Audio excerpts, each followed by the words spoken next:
Hi, I'm Manya Suri with KdentsTV, and I'm going to be giving you some self-taping tips for beginners. First, let's talk about what to film on. If you have a camera, that's great, but you definitely don't need one. All you really need is your phone. And when you're shooting with your phone, you want to make sure that it's horizontal. Second is setup, which I also call stacking time, because you find a place in your house that's going to be quiet, that has a solid background. You really don't want any distractions in your background, so a white wall, a gray wall, anything that's going to be a solid color.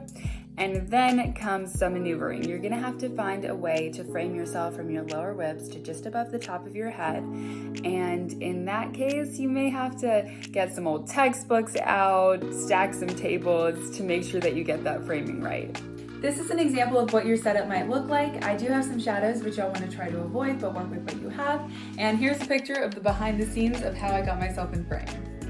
Third, let's talk about what you want to wear.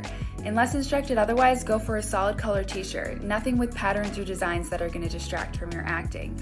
You're also most likely going to have to do a full body slate, so think about bottoms like leggings or jeans, anything that's going to be appropriate for that. Fourth, let's talk about lines. Know them well before you start filming so that you can minimize the amount of times that you have to re-record. As for monologues, usually you can go ahead and film by yourself. Make sure you know where your eye line is. It's usually going to be a little bit off to the side so that you're not staring directly into the camera.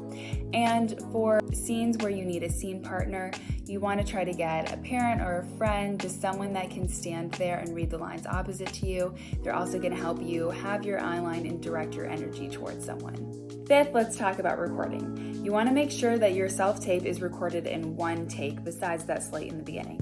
You want to make sure that you're in frame, that your eye lines are correct, and you really want to make sure that you don't cut yourself short. Leave room a couple seconds in the beginning and a couple seconds in the end so that you can show your moment befores and your moment afters. This is to show how you're feeling before you start your lines, what's going on, what are you reacting to, and then at the end, the exact same thing. And that's it, but let's do a quick recap so you remember all these tips. For filming, you can use your phone, make sure it's horizontal. For setup, find a solid color background, make sure you're in frame, make sure you wear a solid color top and no distracting designs. Know your lines well and utilize parents, friends, and siblings to read your lines with and help with eye lines. Record all in one take and make sure to leave a few seconds for your moment before and moment after.